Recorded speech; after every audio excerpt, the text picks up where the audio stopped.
Amigos, un gusto como siempre reencontrarnos aquí entre todos el día de hoy para platicar de los mitos y las realidades de la reforma electoral 2014. ¿Serán más baratos los procesos electorales? ¿Se le quita la mayoría de las funciones a los OPLES porque ya no son institutos electorales, ahora son organismos públicos locales electorales? ¿Y qué va a pasar? ¿Habrá paridad en la postulación de candidaturas? De esto y más vamos a platicar, así que la invitación para que se queden con nosotros. Bienvenidos.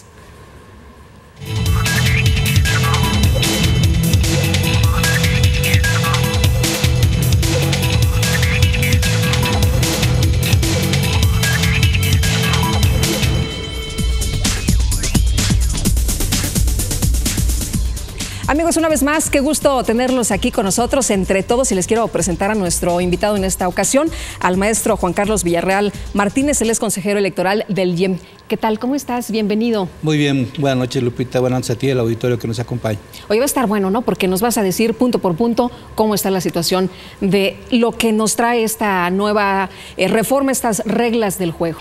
Este programa siempre está bueno, así de que hoy no va a ser la excepción. Muy bien, pues ahí está la promesa. Y bueno, vamos ahora a revisar lo que tuvimos, de lo que platicamos en nuestro programa anterior.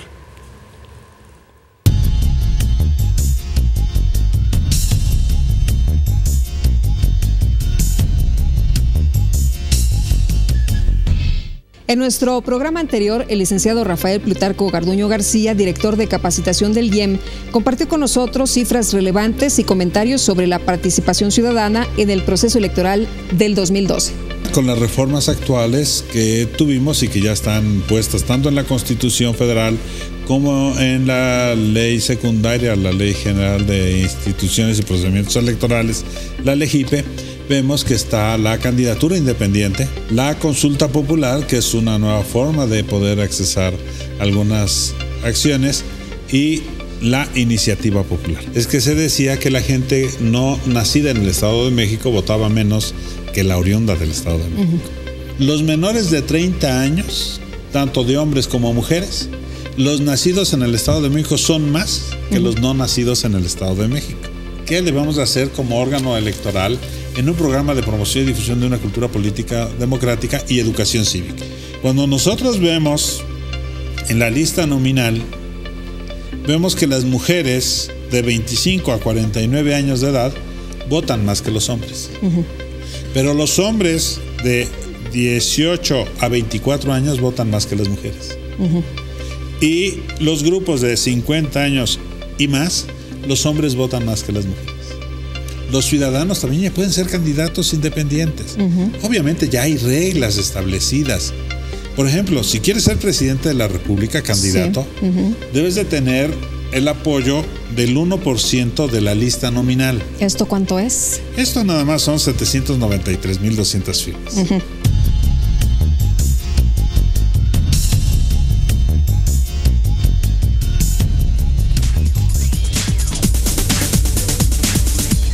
Y por supuesto le tenemos un resumen de las actividades más importantes.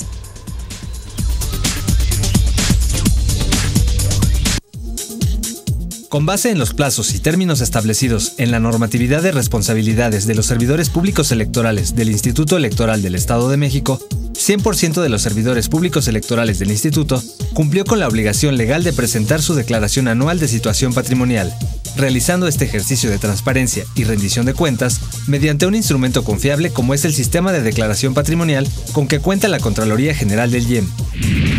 En sesión extraordinaria, el Consejo General del Instituto Electoral del Estado de México aprobó consultar al Instituto Nacional Electoral su opinión respecto a continuar o no con el desarrollo de las actividades del Servicio Electoral Profesional para el proceso electoral 2014-2015 en órganos desconcentrados, así como con las actividades vinculadas con la redemarcación distrital, a efecto de que, en apego a la normatividad electoral derivada de la reciente reforma electoral aprobada a nivel federal y que impacta en los organismos electorales locales, se determine la competencia del IEM en torno de estos temas.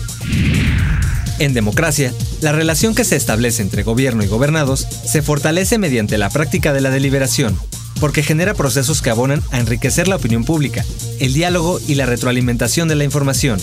Por ello, el Instituto Electoral del Estado de México invita a todos los estudiantes de nivel superior de instituciones educativas públicas y privadas ubicadas en el territorio del Estado de México a participar en el primer concurso de debate YEM 2014. Las inscripciones estarán abiertas hasta el 19 de junio y los interesados pueden consultar las bases de la convocatoria, así como el formato para la inscripción, en la página de internet www.ieem.org.mx.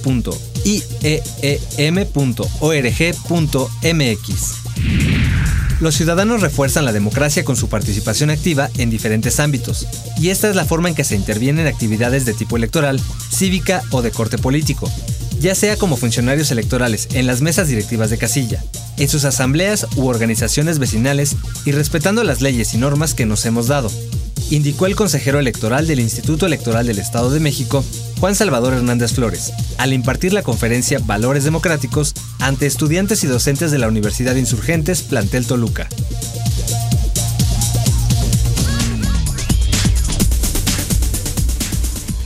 Bueno, y continuamos con nuestro tema esta noche y maestro, quisiera preguntarte primero en el tema del dinero, porque fue uno de los asuntos que más se difundió, que nos convenía que pasara, que se hiciera esta transformación del IFE al INE, porque esto generaría muchos ahorros, que nos saldría, de hecho, los procesos electorales mucho más baratos.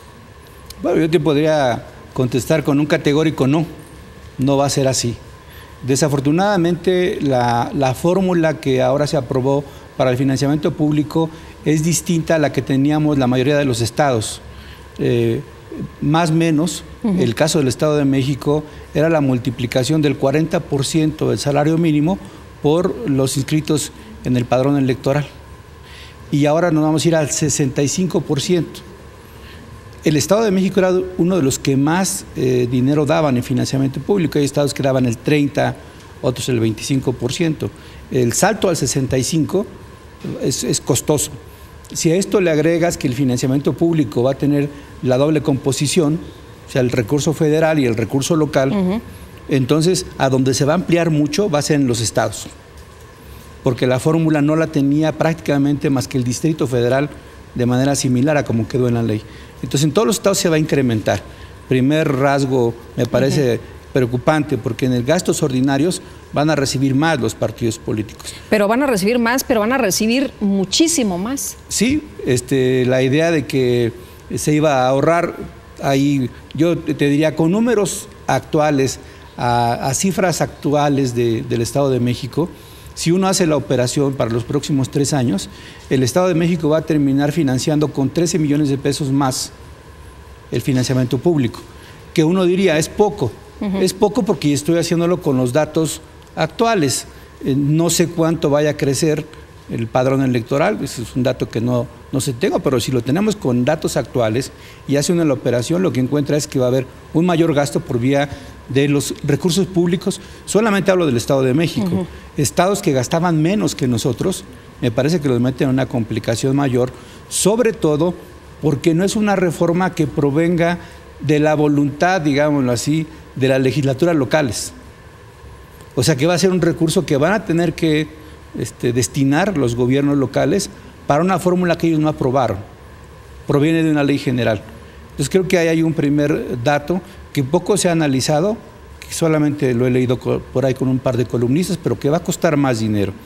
Luego la otra... Nada más déjame detenerme aquí un poquito. Estos son recursos que se obtienen del erario, esto significa de los impuestos que pagan todos los ciudadanos, ¿no? Es correcto, es correcto, va a haber más dinero de los estados y va a haber más dinero de la federación. Sí, bueno, ¿y nos ibas a decir algo más? Bueno, adicionalmente, en la propia reforma constitucional, modificaron los rangos para las aportaciones de militantes y de simpatizantes. Esos rangos se modificaron de manera sustantiva, no pasó del 2 al 10% del tope de gastos de campaña de la elección presidencial previa. De tal manera que hoy en día, con esa fórmula, con poquitos militantes, con una veintena de militantes que aporten en el tope, se llega al límite que establece la ley, que nunca podrá ser superior al financiamiento público que ofrece el Estado.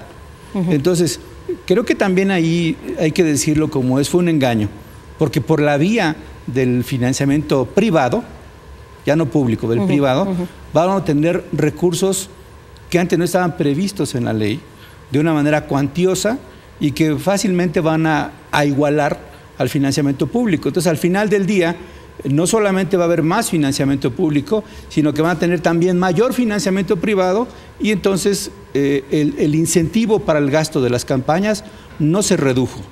Por más que el intento de reducir las campañas y las precampañas se vea manifiesto, lo cierto es que en términos de recuperación de dinero, en términos de gasto de dinero en campañas, al contrario, tienen un incentivo, que es otro de los grandes mitos, porque ahora se dice que se puede rebasar el tope de gastos de campaña, pero nada más tantito, ¿no?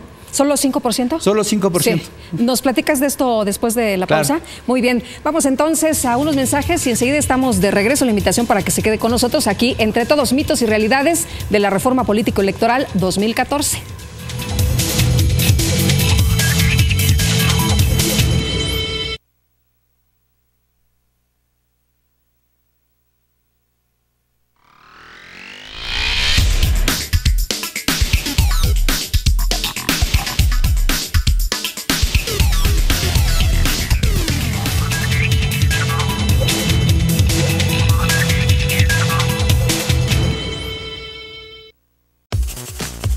A los 18 años te puedes ir de casa.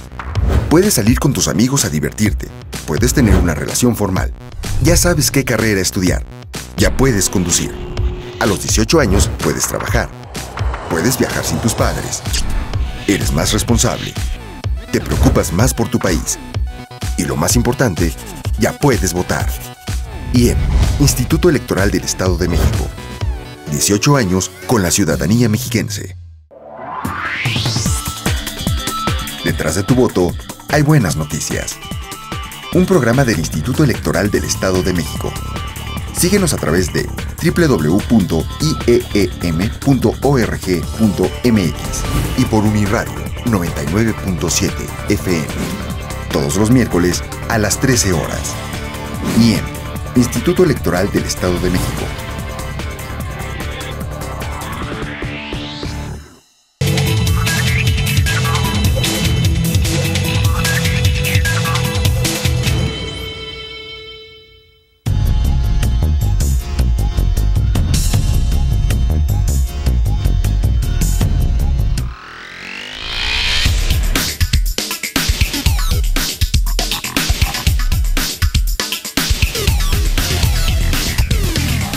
Bueno, pues las reformas son para que nos ayuden, se supone, a toda la ciudadanía. Es una forma de que nos den, ¿cómo decirlo?, para que nuestros derechos valgan.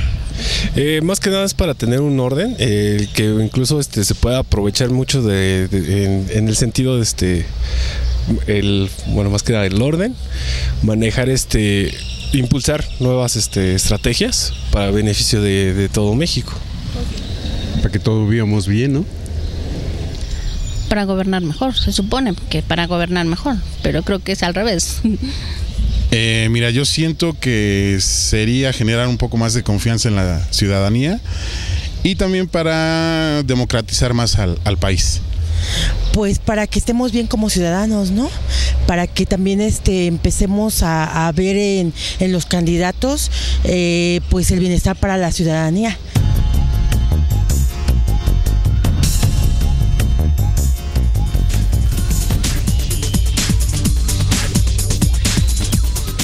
Y continuamos Entre Todos. Nos decías, Juan Carlos, que este asunto de rebasar el tope de campaña se puede, pero nada más tantito, y así está establecido en la ley, ¿no? Mira, con un agravante que si no fuera tan trágico causaría risa, ¿no? Porque dice que se puede rebasar por el 5%, pero solamente es castigado si es determinante. Sí, o sea, si cambia la elección, ¿no? Sí, es determinante y la diferencia no es mayor, es decir... ¿Determinante significa? Que haya mucha diferencia entre el primero y el segundo. Sí. Okay, más bien que haya poca diferencia para que el 5% sea determinante en el resultado. Lo pongo en números. Si uno queda con el 41.2 y el otro queda con el 40 y se rebasa el tope de gastos de campaña, tanto por la diferencia como por el rebase, esa elección se debe anular. Pero ¿qué sucede si el partido A gana con el 57% y el partido B pierde con el 30%, y el partido A rebasa el tope de gastos de campaña. Ahí no hay violación porque le dio paliza al B. Entonces, ahí me parece que es perniciosa. O sea, sí se puede, pero te tengo que ganar con una amplia diferencia. Con una amplia diferencia. Me parece que ahí la norma incentiva el rebase de topes de gastos de campaña, nada más que sean lo suficientemente aguzados para rebasar con un margen amplio al segundo lugar. Eso creo que solamente se ve en nuestro sistema. Si tú infringes una ley, sí, la infringes por completo, ¿no? No nada más tantito, ¿no? No nada más tantito. Creo que ahí es otro de los mitos, ¿no? Uno de los mitos era que con las nuevas causas de nulidad, esto tendría efectos para la elección inmediata. En términos de lo que quedó en la legislación para la elección del 2015, en donde los diputados federales toman posesión el 1 de septiembre, y en el caso de los locales el 5 de septiembre, la elección es en junio. Cuando uno ve los números de las fechas que quedaron establecidas en la ley, para la fiscalización se dejan algo así como 26 días y como 40 para la cadena impugnativa.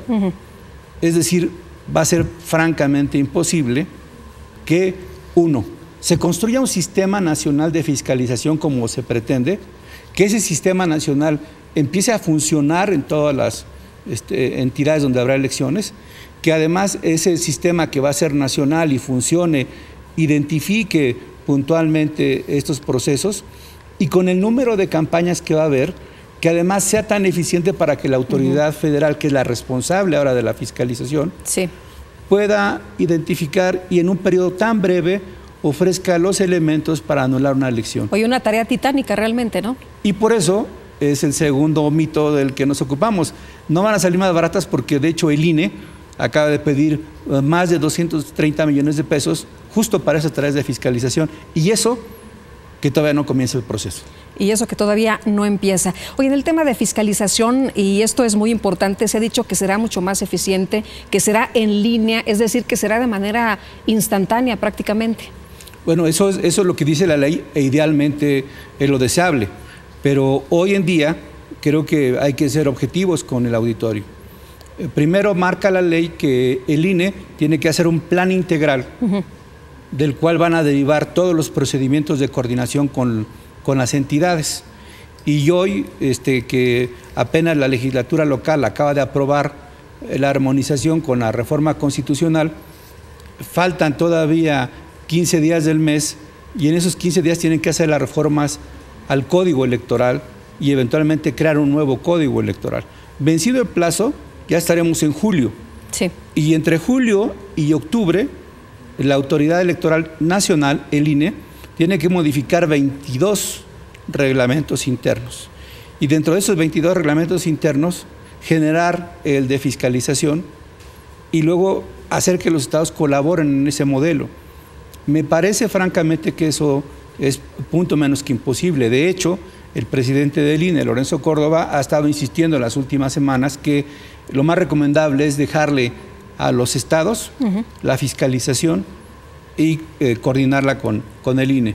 Sería lo más sano, además, ¿no? Sería lo más sano, sí, solo si hay un acuerdo macro y hay, digamos, condiciones que permitan ser atendibles. Sí, porque aparte esas funciones de fiscalización las tienen ya todos los organismos. Es correcto. ¿No? No tendrías que gastar 230 millones para... Una reforma previa justamente lo que hizo fue crear, fíjate nada más las cosas que vivimos, una reforma previa creó a los órganos de fiscalización como un órgano autónomo en sus actividades del Consejo General.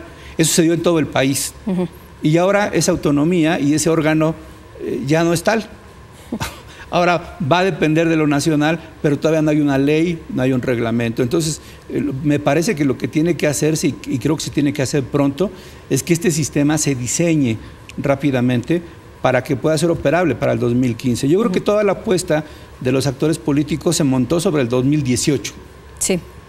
Cuando uno ve 2018, para que nuestros amigos recuerden, son elecciones presidenciales, sí, ¿no? Cuando uno ve las cosas con datos y con fechas, realmente parece que la preocupación está más montada en la elección presidencial del 2018 que en la del 2015. Intermedias, ¿no? Esta del 2015 como que muchas cosas van a estar a prueba. Sí. Este modelo de fiscalización en línea que obliga a los partidos políticos que le notifiquen a la autoridad electoral si van a hacer un gasto, se lo tienen que decir antes de practicarlo. Eso es muy bueno. Sí. Era de las cosas que te quería comentar. Los gastos de los partidos serán reportados y los tendrá que aprobar el Instituto Nacional Electoral. ¿Se van a dar abasto? Dices que esto es muy bueno, ¿no? Porque entonces esto nos da a los ciudadanos pues la idea de que todo va a ser mucho más transparente, de que va a haber mucho más rendición de cuentas. Bueno, insisto, nuevamente, en forma ideal sí. Pero recuerda que los mexicanos somos muy dados a encontrarle las salidas prácticas a los fenómenos complejos, desde las famosas mordidas hasta el incumplimiento a la ley de diversas formas. Yo en ese punto no quisiera ser pesimista, pero no encuentro, por los datos que he visto en la ley, por los tiempos que están ya sobre la marcha, y por las prácticas que tenemos en el sistema político mexicano, no encuentro que el modelo sea eficiente para esta elección. Y no lo encuentro por dos argumentos centrales. Uno, todavía no está diseñado. Todavía no está diseñado. Y el tiempo va caminando. Sí. Y dos, todavía no está, socializado con las entidades de la República. Entonces, realmente falta muy poquito tiempo para que arranquen los procesos. Estamos ya a 2 o 3 meses de que esto suceda y esto todavía me parece que no tiene visos de que se tenga pronto y se tenga de una manera eficiente, ¿no? Oye, y bueno, ya que estamos en la fiscalización, tú mencionabas hace unos momentos de dónde van a entrar los recursos. Los recursos van a entrar del erario público, pero también van a entrar de cuestiones privadas, los militantes, los simpatizantes, y ahora habrá un incentivo más para aquellos que sean candidatos, ¿no? También van a poner su lana. Bueno, ese es un dato, ¿no? Yo, como dicen los clásicos, no venía preparado, pero por aquí tengo un numerito que al auditorio creo que le puede ayudar. El militante puede aportar hasta el 0.02% para lo que son actividades de ordinarias y precampañas. Y esto significa que el tope va a ser de 5.958.976 pesos. Si tú estableces el tope que tienen de gastos ordinarios, que para la elección local fue de 297, entonces estamos hablando que con 50 militantes, sí, se llega al tope. Entonces, me parece que el incentivo aquí va a estar muy alto para que, no 50, un número mucho mayor, siempre y cuando no rebasen ese tope, se consiga. Y los candidatos pueden aportar el 0.1% del tope de gastos para la elección presidencial inmediata anterior. Es una inversión, ¿no? Si el tope de gastos fue un poquito más de 300 millones de pesos, entonces 33 millones es lo que puede aportar un candidato ya en una disposición legal. Antes aportaban como militantes, no como candidatos. Sí. Y ahora los simpatizantes también van a poder hacer aportaciones en una cantidad que, a mi juicio, le va a permitir a los partidos, perdón por la expresión, pero recuperar lo que se van a ahorrar en la ley en gastos de campaña, lo van a recuperar vía aportaciones de militantes y simpatizantes y candidatos. Oye, ¿y ese dinero se puede realmente rastrear que es dinero que entra por ahí y que no se va a rebasar todo lo que se ha mencionado de gastos de campaña? ¿O también es otro mito? Yo creo que es un mito, ¿no? Es como el clásico señor que le dice a su esposa, nada, me tomé 2. ¿No? Y salvo que la esposa tenga un alcoholímetro en su casa, difícilmente se va a dar cuenta si solamente se tomó 2. Claro. Porque el sistema fiscal que tenemos en el país no permite llegar a todas las cuentas de todas las personas en el mismo proceso. Es decir, el partido exhibe a la autoridad electoral en qué se gasta el dinero y le da las cifras. La autoridad revisa, hace compulsas, verifica, eventualmente encuentra algunas fallas y si las encuentra, sanciona. Pero ¿qué sucede con el dinero que no informan? ¿Y qué sucede con las aportaciones que hacen simpatizantes, militantes por fuera de la ley, por debajo de la mesa? Luis Carlos Ugalde hizo un estudio con motivo de las elecciones de 2015 y concluye, Luis Carlos Ugalde, expresidente del IFE, y concluye que el mayor riesgo que tiene el sistema electoral mexicano es la cantidad de recursos que por esa vía llegan a las campañas. Entonces creo que es una voz de alerta. No quiero decir que todos hagan lo mismo y que todas las campañas se hagan igual, pero digo, y ahí hay datos que permiten inferir, que ese es un riesgo que la autoridad electoral deberá cuidar a detalle para evitarlo. Muy bien, pues vamos a unos mensajes y enseguida regresamos con más, porque también nos quedan los temas de candidaturas independientes y paridad entre muchos otros. Así que no se vaya, continuamos aquí entre todos.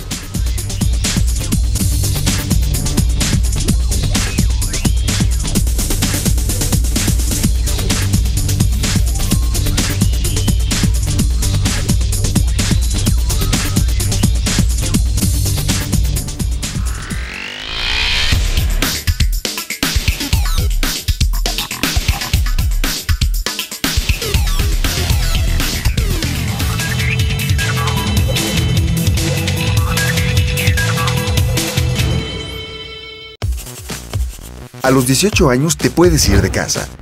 Puedes salir con tus amigos a divertirte. Puedes tener una relación formal. Ya sabes qué carrera estudiar. Ya puedes conducir. A los 18 años puedes trabajar. Puedes viajar sin tus padres. Eres más responsable. Te preocupas más por tu país. Y lo más importante, ya puedes votar. IEM, Instituto Electoral del Estado de México. 18 años con la ciudadanía mexiquense. Detrás de tu voto hay buenas noticias. Un programa del Instituto Electoral del Estado de México. Síguenos a través de www.ieem.org.mx y por Uniradio 99.7 FM. Todos los miércoles a las 13 horas. IEM, Instituto Electoral del Estado de México.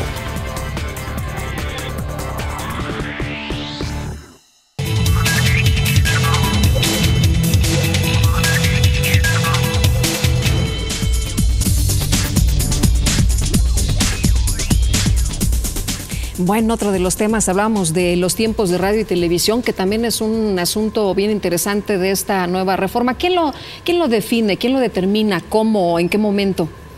Mira, lastimosamente, ahí nos quedaron a deber los legisladores dos cosas que habían ofrecido por lo demás. Habían ofrecido una ley general que limitara la contratación de tiempos por parte de los gobiernos locales y del gobierno federal, es decir, que ya no puedan contratar este tiempo como lo venían haciendo sistemáticamente. Esa ley no se dio, como tampoco se dio la ley anticorrupción, pero me preocupa más la otra ley que tampoco quedó en el plazo que se habían comprometido, que es la ley reglamentaria del artículo 134 de la Constitución, que prohíbe que autoridades de gobierno y funcionarios públicos compren, dispongan de tiempo e influyan de manera negativa en las elecciones. Me parece que estas dos leyes que no se aterrizaron siguen siendo también un incentivo, porque gobernadores, presidentes municipales, diputados, bueno, ahora hemos visto que hasta regidores y síndicos hacen promoción de sus informes de gobierno, cuando antes eso no sucedía. Frente a ese vacío que queda en la ley de que pueden hacer promoción del informe, esa ley estaba orientada al presidente, a los gobernadores y eventualmente a los presidentes municipales que detentan un poder ejecutivo, pero el legislativo realmente pues nunca era la práctica común en México, y sin embargo hoy lo encuentras. Eso, como no quedó regulado, me parece que tiene un problema. Y otra cosa que parece también significativa es el recurso que puede ejercer un gobernador contratando tiempos en periódicos, contratando cierta publicidad, cierta propaganda, y que tampoco quedó regulado. Entonces, oye, pero la ley, esta reforma, la estamos viendo justo. Una de las cosas que estás mencionando es lo que se nos dijo, lo que se nos explicó es hay que cambiar todo esto, es muy necesario porque son los gobernadores en los estados de la República quienes están metiendo la mano y quienes están alterando todo esto y no lo podemos ya aguantar, ¿no? Por eso la transformación. Pero entonces, ¿van a seguir haciendo lo mismo? Y yo no creo que los únicos responsables o culpables señalados sean los gobernadores. Si uno ve las cifras del gobierno federal de los últimos 2 sexenios y las compara con el de Peña, en los 3 casos, tanto Fox como Calderón, como ahora Peña, han rebasado con mucho el gasto que se tiene previsto en tiempo del Estado y han contratado tiempo adicional. Me parece que... Bueno, constantemente lo vemos en los periódicos, claro, ¿no? La comparación de la publicidad. Creo que eso es pernicioso para el modelo que tenemos actualmente. Si a eso le agregas que tampoco se reformó la duración de los spots, entonces realmente el incentivo que tiene el ciudadano, el elector, para ver un spot de 30 segundos pues es nulo, ¿no? Realmente va a ser muy difícil que eso tenga un impacto en el ánimo del elector para comparar ofertas. Hay otros modelos, lo he dicho que... Bueno, la gente estaba harta, ¿no? La elección pasada fue uno de los grandes temas que se discutieron, la famosa spotización. Sin duda. Entonces, combinado los fenómenos, es decir, los gobernadores y el presidente y los diputados y todos los que tienen recursos públicos pueden seguir comprando publicidad. ¿Por qué? Porque no hay una ley que regule, que limite. Si a esto agregas que adicionalmente no se regula el 134, entonces el incentivo para que las autoridades ejerzan recursos y ejerzan actividades y promuevan su imagen sigue estando presente. Si a esto le agregas que tampoco se modifica el pautado en términos de la duración de los programas de los partidos, entonces desafortunadamente a lo que nos vamos a enfrentar el próximo año van a ser a campañas que eventualmente van a ser más cortas, pero que en tiempos de duración, en 30 segundos, van a decir todo lo que te puedan decir, con un agravante, Lupita, que también está ahí en el ambiente. A pesar de que el Tribunal Electoral del Poder Judicial de la Federación ha determinado que las televisoras deben hacer el bloqueo de la señal, las televisoras se han negado a hacer el bloqueo de la señal. Entonces, para una elección nacional de corte presidencial, está bien porque es un solo candidato. Sí. Pero para las elecciones del próximo año, que van a ser 300 candidatos de diputados federales, más los 18 estados que van a tener elecciones locales, más los cientos de presidentes municipales, francamente no van a tener acceso a esa fórmula. Y entonces el incentivo para estos actores van a estar en la propaganda de espectaculares, de lonas, de autobuses, todo, que es mucho más difícil de medir, es mucho más difícil de regular. Entonces, creo que combinadas estas fórmulas, tanto que ya vimos de financiamiento, el tema de gastos de los partidos, con el tema de la fiscalización, no veo que existan condiciones para que el próximo año le anulen las elecciones a los que rebasen los topes de gastos de campaña, sobre todo si ganan con mucha diferencia. Claro. Oye, en el caso de los organismos públicos locales electorales, ¿ahí qué va a ocurrir? ¿Cuáles son las funciones? ¿En qué momento se atrae una elección? ¿En qué momento lo único que pasa es que estarán supervisando la elección? ¿Y cuáles son realmente las funciones que van a tener ahora los institutos electorales o los OPLES, dependiendo? Igualmente, me parece que ahí el lenguaje que se le denomina en la reforma son organismos públicos locales. Bueno, electorales locales, OPLES, pero cada legislación en los estados podrá dejarle el nombre que mejor le parezca al órgano local. Y en el caso del Estado de México ya quedó Instituto Electoral del Estado de México, quedó exactamente igual. Ahora, sí debe presentarse una coordinación con el INE, así lo dispone la ley, así lo dispone la reforma constitucional, pero yo te diría, creo que el primer paso está por darse. Tiene que lanzarse la convocatoria para la renovación de los consejeros que van a integrar esta autoridad. Ese plazo que se han fijado los propios consejeros del INE debe estar antes del 30 de junio. Vendrá un plazo de convocatoria, vendrá un plazo de difusión, de entrevistas y luego de selección, de tal manera que los consejos deberán quedar integrados a más tardar el 30 de septiembre de este año. De hecho, ya hoy en el Diario Oficial se publicaron, ¿no?, las reglas. Sí, pero todavía no sale la convocatoria. Entonces, creo que primer tema, al INE le faltan hacer las adecuaciones de 20 y tantos reglamentos. Apenas se va a hacer la convocatoria para consejeros y varios estados ya tenemos tocando a la puerta, haciéndole consultas al INE respecto de temas que en la ley le quedaron responsabilidad al INE, pero que todavía no hay acuerdos de colaboración con los estados. Por ejemplo, el IEDF le está preguntando, ¿qué va a pasar con la redistritación? Sí. ¿La puedo terminar o ustedes la van a hacer? Porque ahora es una atribución del instituto, ¿no?, del INE. Sí, y así como lo tiene el IEDF, lo tiene el Estado de México. Que muchos ya habían avanzado en ese tema, ¿no? Es correcto. En el Servicio Electoral Profesional, nosotros les hemos hecho una consulta por escrito hace un mes, que no ha sido contestada. Y así somos varios estados. Entonces, lo que se ve, no me refiero de una mala forma o de manera negativa a la falta de respuesta de la autoridad. Lo que se ve es que no se previeron estos tiempos en las reformas y se van a ir traslapando. Entonces, muchas cosas se tendrán que resolver con buena voluntad. Pero entiendo que el primer paso es hacer cambios en los organismos locales y eso ya está a la vuelta de la esquina. Oye, en el caso de la atracción de las elecciones, ahí ya está bien definido en qué momento. Tienen que hacer un reglamento, una disposición que permita hacer lo que la ley no precisa. La ley dice que la pueden atraer o la pueden asumir. Esas dos figuras son las que marca la ley. A ver, ¿cuál es la diferencia? Cuando hay condiciones de ingobernabilidad, ¿sí? Cuando hay inestabilidad, la pueden asumir. Asumir es que el 100% la suma el INE. Y atraer es cuando, a petición de partidos políticos y con el voto mayoritario de los consejeros, atraigan la elección. La pueden atraer temporalmente y una vez que resuelven el problema, la regresan a los estados o la pueden atraer definitivamente. Esas son las dos variantes. Pero no está preciso en la ley qué son causas de ingobernabilidad o qué son causas de inestabilidad. Un poquito haciéndole a Lula da Silva, ¿no? Está peor aquel estado que el de nosotros. Sí. ¿Quién va a decidir cuándo hay condiciones de inestabilidad, cuándo hay condiciones de ingobernabilidad en un país que como el nuestro tiene convulsiones regionales todo el tiempo? Eso no está claro en la ley y me parece que es uno de los puntos que están todavía pendientes que tendrá que resolver el INE, seguramente en acuerdos, en disposiciones, como ya te dije, que la ley les otorga. Oye, ¿y están preparados los institutos para cualquier caso, para que si lo atraen sean como colaboradores nada más? Yo creo que sí, eso no será problema.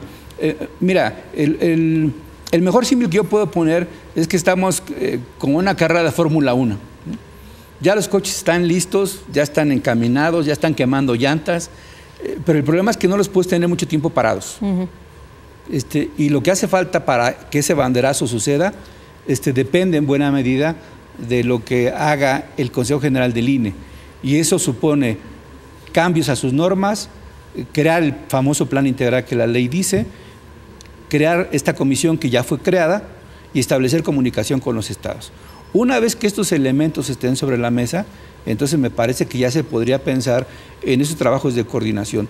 Mientras eso no exista, entonces los coches van a estar ahí rechinando llantas, quemando aceite, desgastándose y aumentando los nervios para todos los actores políticos, porque esto no arranca todavía y ya estamos con el tiempo encima, ¿no? Así es. Pues vamos a los contextos y por supuesto que seguimos platicando entre todos de este tema de las reformas, los mitos y realidades.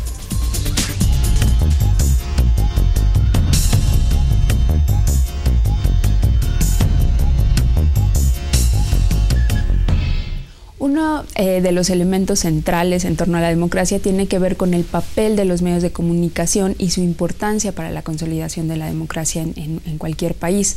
Los medios de comunicación tienen la función de promover la discusión pública o la discusión de los asuntos públicos. En este sentido, la reforma constitucional que se aprobó en junio de 2013 es un elemento, en materia de telecomunicaciones, es un elemento central, porque busca promover la pluralidad de los medios de comunicación y además favorece en este sentido la diversidad de las opiniones que se difundan en los medios de comunicación. Es importante que mantengamos la línea original que se tenía cuando se planteó la reforma constitucional y bueno, que como estudiantes o profesores de comunicación no dejemos de lado de dar seguimiento, por ejemplo, a la discusión en torno a la legislación secundaria. Este tema es importante además porque nos permite dar cuenta de que, como ocurre en un país democrático, existe una pluralidad de actores que participan en la toma de decisiones y que estos tienen estrategias distintas de participación, que al final el Congreso se ha vuelto en una arena de discusión relevante en la que hay muchas voces que participan en la discusión y se ha disminuido en gran medida la discrecionalidad de la toma de decisiones. También resulta ser un caso interesante para la discusión de la democracia por el tema de la transparencia en la información, ¿no? Y algunos elementos que valdría la pena resaltar sobre la difusión que hacen los distintos actores para discutir un tema tan relevante como lo sigue siendo la reforma en telecomunicaciones.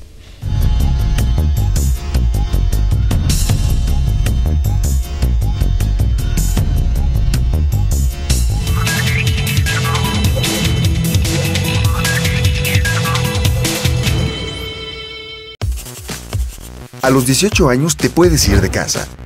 Puedes salir con tus amigos a divertirte. Puedes tener una relación formal. Ya sabes qué carrera estudiar. Ya puedes conducir. A los 18 años puedes trabajar. Puedes viajar sin tus padres. Eres más responsable. Te preocupas más por tu país. Y lo más importante, ya puedes votar. IEM, Instituto Electoral del Estado de México. 18 años con la ciudadanía mexiquense. Detrás de tu voto hay buenas noticias. Un programa del Instituto Electoral del Estado de México. Síguenos a través de www.ieem.org.mx y por Uniradio 99.7 FM. Todos los miércoles a las 13 horas. IEM, Instituto Electoral del Estado de México.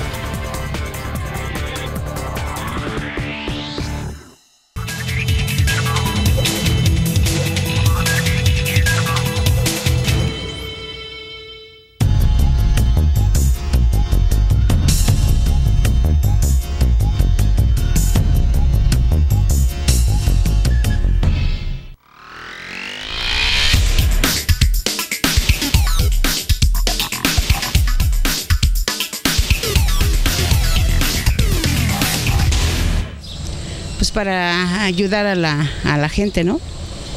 Para que estemos mejor. Pues para mejorar el país. Pues más que nada para actualizarnos como en otros países que ya lo tienen y que es necesario precisamente para nosotros y tener la certeza de nuestros políticos. Eso es nada más lo más importante. Es por eso que sí es necesario precisamente las reformas. ¿Por qué? Porque los mismos ciudadanos nos dimos cuenta de las fallas que existen y esto precisamente va a mejorar la democracia de nuestro país. Para cambiar el sistema de gobierno, porque la verdad es que estamos bastante mal.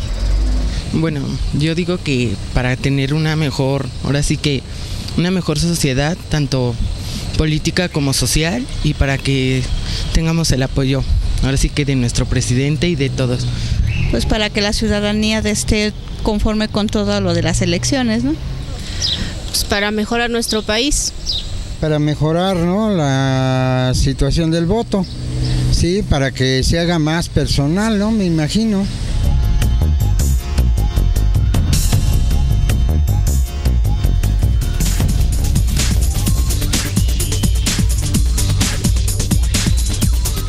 Y gracias también a usted que participa con nosotros con su voz. Y regresamos entre todos. El tema ahora es el asunto de la facilidad del voto. Juan Carlos, nos dijeron que iba a ser mucho más sencillo y bueno, ¿tú cómo ves las cosas? ¿Será realmente más sencillo para los ciudadanos en las jornadas electorales? Bueno, vamos a pasar de 2 casillas, que tradicionalmente en el caso de las elecciones locales, cuando concurrían con las federales, sucedía una casilla, digamos, del IEM y otra casilla del INE. Ahora va a ser una sola casilla, las autoridades se van a elegir bajo el mismo procedimiento y cuando se requiera, porque así sea que tengas que votar mucho más ocasiones, que es básicamente en la presidencial, podrá haber hasta 2 escrutadores, 3 escrutadores para sacar adelante este proceso. No deja de estar complicado, porque para cualquier ciudadano promedio, en el 2018 va a votar para presidente de la República, para senador, diputado federal, diputado local, presidente municipal, más la consulta que se les ocurra. Sí. Entonces tendrá 6 boletas ahí. Y si a esto le agregas que puede haber diferentes modalidades de coalición, entonces, bueno, te vas a tener que convertir en experto para saber, no, en este distrito va el partido A con el B, y en este va el A con el C, y en este va el B con el D. Eso me parece que habrá que ver cómo sucede en el 2015. ¿Será muy diferente de lo que hemos hecho de las jornadas anteriores? No va a ser diferente, lo único es que va a ser una sola fila, que las autoridades van a ser, digamos, seleccionadas bajo un solo proceso, las autoridades de mesa directiva de casilla.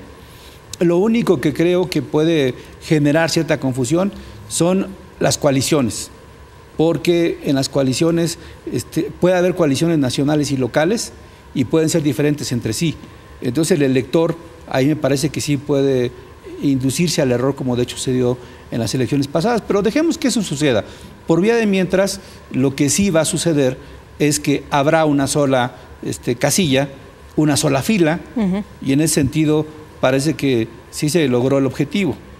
Bueno, eso es de los mitos y las realidades, lo que sí está avanzando, lo que sí es una realidad. De otros asuntos también importantes que muchos se han discutido, en el que algunos dicen qué bueno el tema de las candidaturas independientes. Bueno, sin duda, aquí mismo en este espacio yo he planteado mis opiniones al respecto. He considerado, lo he dicho, que entre más pequeña la localidad, mayores posibilidades de éxito tiene el candidato para ganar una elección como candidato independiente. Cuando son elecciones nacionales, cuando son elecciones con candidaturas donde los partidos pesan más, los candidatos independientes tienden a tener menos impacto. Pero lo importante es que convivan en el ambiente jurídico. Hay que decirlo también que esta incorporación, esta figura, no deriva de un acuerdo político ni de una muy buena voluntad. Deriva de un antecedente que luego se nos olvida. Tú recordarás, Jorge Castañeda promovió un recurso que en el caso de la legislación local simplemente dijeron no se puede porque el sistema no lo permite. Se fue ante la Corte Interamericana de Derechos Humanos y la Corte Interamericana de Derechos Humanos dijo, tratándose de derechos humanos y dentro de ellos el derecho a ser votado, el Estado mexicano tiene que legislar en la materia. Entonces tuvo que legislar el Estado mexicano para incorporar la figura. Como te das cuenta, no le gusta mucho a los partidos políticos. No, porque es competencia, ¿no? Y muchas veces puede resultar en mucho arraigo alguien que sea independiente y que se diga que no es un político, como se nos ha vendido en el pasado, ¿no? Alguien que no es político. Este asunto de las firmas, ¿te parece exagerado o te parece realmente que es pues lo que se pudo haber hecho para evitar, como muchos lo dicen, oportunismo político? Bueno, debe verificarse la procedencia del candidato de sus recursos, me parece que eso es indispensable.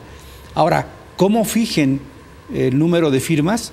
Ya quedaron a rango nacional de una manera, pero los estados todavía pueden legislarlo a su muy particular punto de vista. Recordarás que en el caso de Zacatecas los porcentajes no se parecen a los que se establecieron aquí. Sí. Recordarás que en el caso de Quintana Roo, si no mal recuerdo, hubo una interna entre independientes para ver entre los independientes quién era designado. Entonces, cada estado va a definir las reglas. Yo creo que el Estado de México debe facilitar la participación de los candidatos independientes. Yo creo que un sistema democrático debe garantizar que el que esté interesado participe y que sea el elector quien decida si tiene éxito o no. Cosa distinta es de que participen sin ninguna regulación. Hay que regularlos, de hecho ya lo establece la ley. Tienen que registrarse ante el sistema tributario, ante el SAT. Tienen que constituir una asociación civil. Evidentemente tienen que recolectar las firmas tienen que ser verificadas por la autoridad electoral, y por lo que hace a los tiempos, bueno, les dejan una pizcachita, digamos, del tiempo, pero van a tener acceso. La novedad creo que está ahí, es una buena medida. En el futuro, ya que se ponga a prueba, creo que valdría la pena perfeccionarla, pero hoy por hoy es una larga promesa que se ha cumplido, ¿no? Oye, y en el tema de las mujeres, pues esto que se ha discutido mucho, la paridad. Mira, el mecanismo en todos los países que lo tienen es un mecanismo temporal. Lo que permite es garantizar que el mayor número de personas, en este caso mujeres, se incorporen a las tareas políticas, y luego, una vez que ya están establecidas y tienen un porcentaje, como en este caso lo señala la ley, de paridad, es decir, 50-50, se vayan generando condiciones para que en el futuro la regla no sea necesaria. Me parece que México, y ahí sí hay que decirlo, se ha colocado a la vanguardia en América Latina al menos. Esto lo han seguido muchas especialistas, particularmente mujeres, y no todos los países, hay que decirlo, no todos los países tenían los porcentajes que tenía México. Ahora, con el 50-50, te diría, ningún país de América Latina tiene esos porcentajes, ¿eh? Entonces, creo que sí es una gran novedad, es un gran impulso, y ahora habrá que ver que cumplan los partidos con la más elemental justicia, con sus mujeres, que son desde simpatizantes, militantes y candidatas, es decir, que les permitan competir en todos los distritos, y no que las vayan a mandar a los distritos perdedores, porque eso me parece que nuevamente sería un engaño. Eso habrá que ver cómo se comporta cada partido político en las próximas elecciones, y eso hay que ser muy cuidadosos. No se les puede coartar ese derecho de participar, pero creo que tampoco se pueden entregar sin ninguna competencia elemental. Y eso creo que va a ser la novedad en estas elecciones. Además, esta es una propuesta que hizo el presidente Peña para esta reforma, pero es un asunto que venían empujando las mujeres desde hace mucho tiempo. Bueno, y que el año pasado, con motivo de las elecciones locales, hace 2 años, ganaron un juicio que resolvió la Sala Regional de Guadalajara, un juicio, si no mal recuerdo, de mujeres de Chihuahua, que impugnaron el procedimiento de selección de su partido, y justamente se quejaron de esto. Dijeron, ok, me estás dando candidaturas, pero me estás dando en los distritos en donde nuestro partido siempre pierde. Sí. ¿No? Entonces lo que resolvió la Sala Regional es que deberían de ser ya, de manera definitiva, 50% y 50%, y en ambos principios debiera estar propietario y suplente. Esa es, yo creo, la gran novedad para evitar este fenómeno de las Juanitas, y también para evitar que haya esta discrecionalidad de los partidos. Como todo ejercicio, habrá que ponerlo en práctica para ver cómo viene. Pero es un adelanto y hay que reconocerlo tal y como es. Un adelanto, por lo demás, que proviene de resoluciones del tribunal. Tampoco es una concesión gratuita. Ya el tribunal de manera sistemática venía empujando por esto. Que fue un parteaguas, además. Y va a ser un parteaguas, yo creo, en el sistema jurídico, en el sistema político mexicano. Nos queda un minutito, y ¿con qué nos vamos? ¿Con qué reflexión quieres dejar a nuestros amigos esta noche? Bueno, sin duda, no hay democracia sin demócratas. A mí lo que me parece es que los ciudadanos deben hacerse cargo, tomar conciencia de que todas estas figuras son útiles solo si las ejerce. Tanto candidaturas independientes como en el caso de mujeres. Las mujeres deben involucrarse más en tareas políticas y de partido, y deben de presionar y deben de ganar sus espacios. Y los ciudadanos que vamos a tener la posibilidad de votar, debemos de revisar de mucho mejor manera cómo están haciendo campaña los candidatos y ejercer según nuestras simpatías nuestro derecho.